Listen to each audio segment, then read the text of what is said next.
Don't you love it when I just switch things up with a different location? It gives you so much more to look at, like this plain brick wall behind me. Anyway, hello again. I am home for the American Thanksgiving holidays, and I'm also very cold, which is why I'm sitting next to the wood stove and not in front of my books, which are all upstairs and glorious, and they're all there. It was so nice to come home to my library. So finally, I finished this lovely piece of literature entitled I Captured the Castle by Jody Smith, which I just obscured the cover for you.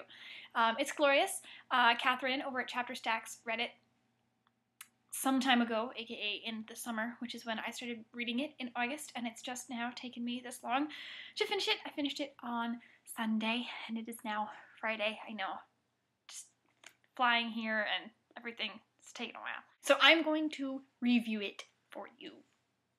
Firstly, let's talk about this quote from J.K. Rowling on the front, which says, "This book has one of the most charismatic narrators that I've ever met." And J.K. Rowling, author of the Harry Potter series. She's very, very right. The narrator is a 17-year-old English girl named Cassandra, and she lives with her family, which is her father, her older sister, a boy whose mother was their maid servanty thing, I think, once, and she died, and so her son just stays on living with them, her younger brother, and her stepmother. And they all live in this big old castle in the 1930s, 40s English countryside, and it's in a just big abandoned castle, and they're super incredibly poor, and they only live there because the person who owns the plot of land, which is called Scotney, lets them not pay rent on it any longer because they can't. Her father is a one-hit wonder almost. He wrote a book entitled Jacob Wrestling, and since then he has not been able to write whatsoever, or just hasn't worked, hasn't done anything, and so there's no income for the family.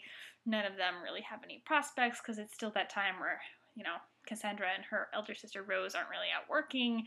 It's not a thing. They're not going to school. Thomas, her younger brother, is the only one that goes to school, and Stephen, who's the boy that lives with them, just sort of, you know, eventually through the book he goes to work, but doesn't really bring in much money in the beginning of the book. And Cassandra hopes someday to be an author like her father, and so she starts this journal in shorthand to practice her writing skills, and she hopes to capture the castle, as in capture the image of the castle via words. And her prose is very journally. She talks a lot about her life. She refers to it as a journal itself, and it's very journally. It's very stream of consciousness. She second guesses herself, and there's always these places where she stops and goes into something else, and then writes some more, and she just writes for hours at a time in this shorthand notation. The book isn't written in shorthand, but she talks about how it is. So I'm assuming that if you were to pick this up in real life, if you were actually her reading it, it would look a lot different.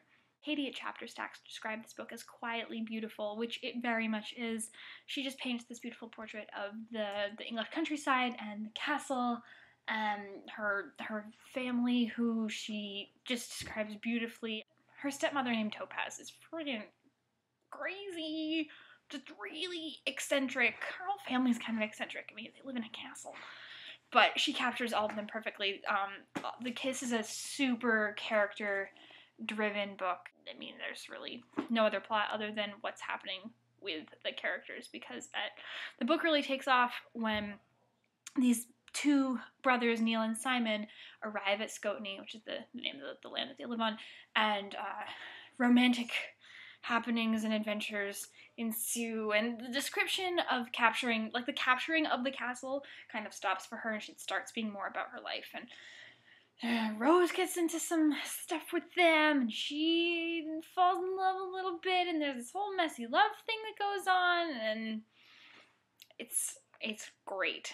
Perfect summer read. This book sort of made me feel a little bit like I did when I read Little Women, in that what I wanted to happen wasn't happening, and I got really annoyed at Cassandra for not being quite as open-minded as I would have had her written. But, you know, so it goes. At least Jody Smith didn't pull a Louisa May Alcott and put a little note in the back that says, "No, I won't do this, not to please anybody." Look at that. Leslie's pointer finger, because that's just not what I want to do, because that note angered me almost even more than the whole book. But I would give I Captured the Castle by Jody Smith a beautiful piece of English literature, 5 out of 5. Not that it affected my life. It was just a really beautiful, lovely read, I guess. Quietly beautiful. Can't say it any better than that.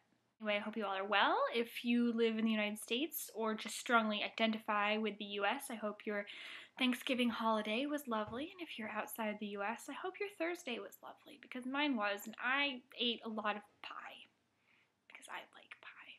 Hopefully soon I will have another review for you. It says on Goodreads that I'm reading this book about public policy. I will not be reviewing that because that's a textbook, but I have in fact read the whole bloody thing.